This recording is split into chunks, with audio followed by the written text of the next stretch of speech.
High কমিশনে ঢুকে জাতির পিতার ছবি নিয়ে অপমান করেছে।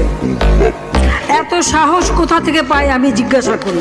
প্রবাসী বাঙালিদেরও আমি বলবো যে যারা এই ঘটনাগুলি ঘটিয়েছে তারা চলাফেরা করে না, তাদের দেখেন না যে হাত দিয়ে জাতির পিতার ওই ছবি নিয়ে তারা ভেঙেছে, তাদের যা উপযুক্ত করা উচিত সেটা করতে হবে।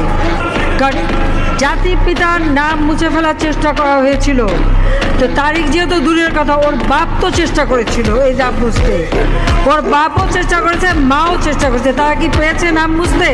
পারে নাই। ইতিহাস কখনো কেউ চাপা দিতে পারে না। আর জাতির পিতা তার 7 মাসে ভাষণে বলে গেছে যে বাঙালিকে কেউ দাবায় রাখতে পারবে না, পারে নাই দাবায় রাখতে। Wake up to reality.